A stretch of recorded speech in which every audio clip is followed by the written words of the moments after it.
নমস্কাৰ মুখ্যমন্ত্ৰীৰ পৰা সাহিত্যিকলৈ বৰ্তমান সকলোৰে মুখত এটা এতিয়া বিশেষ প্ৰসংগ আৰু হেয়া হল এআই আৰ্টিফিচিয়েল ইন্টেলিজেন্স এআইক লৈ মুখ্যমন্ত্ৰী ইমানে উদ্বিগ্ন যে আজিকালি প্ৰায়বোৰ সভাতে নতুন প্ৰজন্মক তেখেতে আহ্বান জনাই যাতে এআইতকৈ এধাপ আগত থাকিব পৰাকৈ তেওঁলোকে নিজকে প্ৰস্তুত কৰি তোলে মুখ্যমন্ত্ৰীয়ে নতুন প্ৰজন্মক হুকিয়াই দিছে যে এআই সকলো ক্ষেত্ৰতে সময় পৰি মানুহলৈ প্ৰত্যাহ্বান আনিছে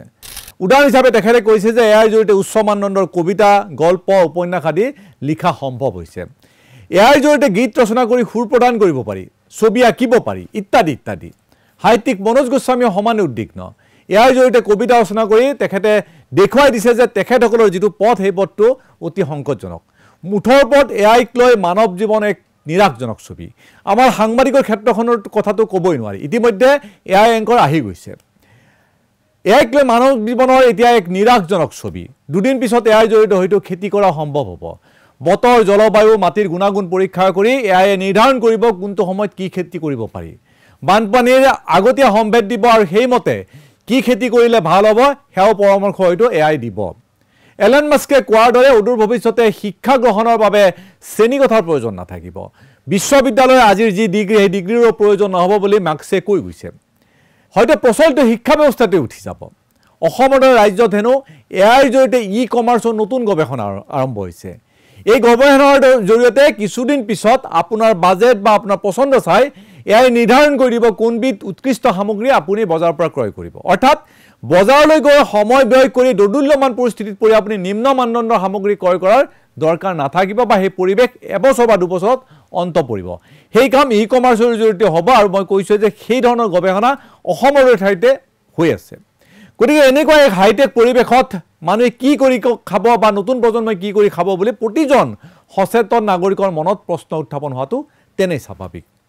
এয়াই মানুহৰ সকলো উপাৰ্জনস্থল সংকুচিত কৰি অহাৰ বিপৰীতে এখন কিন্তু ক্ষেত্ৰ আছে যিখন ক্ষেত্ৰত তিল মাত্ৰ এআই আচুৰ পেলাবলৈ সক্ষম হোৱা নাই এই বিশেষ ক্ষেত্ৰখন অন্তত তিনিটা দশকলৈ আপুনি নিশ্চিত থাকিব পাৰে যে এআইয়ে একো এটা কৰিব নোৱাৰে অন্তত ভাৰতৰ দৰে দেশত অতি সম্ভাৱনাপূৰ্ণ এই ক্ষেত্ৰখন হ'ল ৰাজনীতি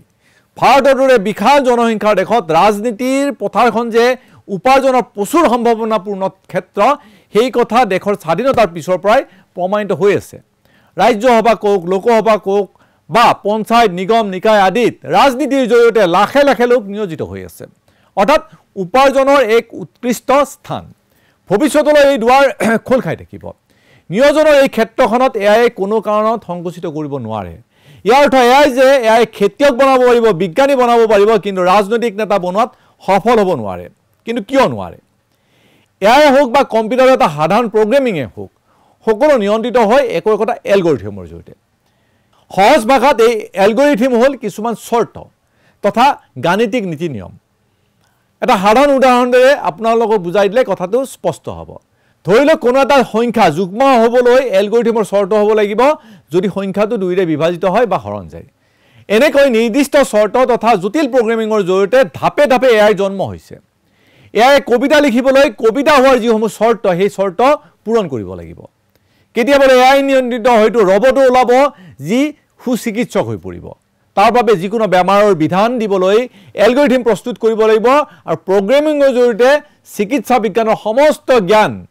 সেই এলগৰিথমৰ জৰিয়তে সেই প্ৰগ্ৰেমৰ জৰিয়তে মজুত কৰিব লাগিব তেনেকৈ হয়তো কিছু বছৰ পিছত এআই নিয়ন্ত্ৰিত ৰবট চিকিৎসক ওলাব কিন্তু এনেকৈ ৰাজনৈতিক নেতা বনোৱা কিন্তু সম্ভৱ নহ'ব কথাটো তেনে সহজ ধৰি লওক এজন কৰ্কট ৰোগী চিকিৎসাৰ বাবে ওচৰ চাপিল এটা ৰবট চিকিৎসকৰ ওচৰত এৰে নিয়ন্ত্ৰিত ৰবটে ৰোগীৰ সকলো পৰীক্ষা নিৰীক্ষা কৰি কৰ্কট ৰোগৰ লক্ষণৰ সৈতে তুলনা কৰিব যদি লক্ষণবোৰ কৰ্কট ৰোগৰ সৈতে মিলি যায় তেতিয়াহ'লে চিকিৎসাৰ বিধান দিব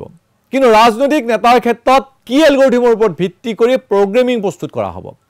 এটা ৰবট চিকিৎসকে কৰ্কট ৰোগৰ প্ৰমাণ পালে কাহৰ দৰৱ নিশ্চয় নিদিয়ে সেয়া কৰ্কট ৰোগৰ দৰৱ দিব কাৰণ প্ৰগ্ৰেমিঙৰ নিৰ্দিষ্ট নিয়মৰ জৰিয়তে এআই পৰিচালিত হ'ব কিন্তু ৰাজনৈতিক নেতা যদি বনাবলৈ হয় তেতিয়াহ'লে নিৰ্দিষ্ট এলগৰিথমে কাম নকৰিব কাৰণ এলগৰিথম সলনি হৈ থাকিব লাগিব চল চাই কঠীয়া পাৰিব পাৰিলেহে সফল ৰাজনৈতিক নেতা হ'ব পাৰি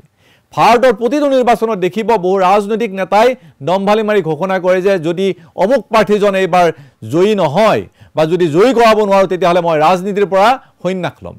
কিন্তু পাৰ্টি হাৰিলেও সেই নেতাই সন্ন্যাস নলয় ৰাজনীতিতে থাকে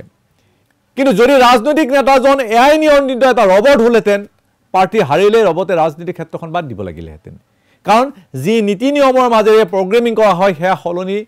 কৰা নহয় বা সলনি নহয় গতিকে এনেবোৰ কাৰণে এজন বাস্তৱিক ৰাজনৈতিক নেতা এআইৰ জৰিয়তে প্ৰস্তুত কৰাটো সম্ভৱ নহয়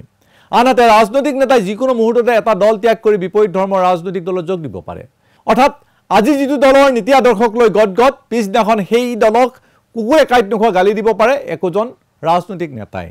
নিৰ্দিষ্ট এলগৰিথমৰ ভিত্তিত কম্পিউটাৰ প্ৰগ্ৰেমিং হয় তেনে জটিল প্ৰগ্ৰেমিঙৰ মাধ্যম হিচাপে লৈ আজিৰ এআই গতিকে যিহেতু ৰাজনৈতিক নেতা নিৰ্দিষ্ট এলগৰিথমত নাথাকে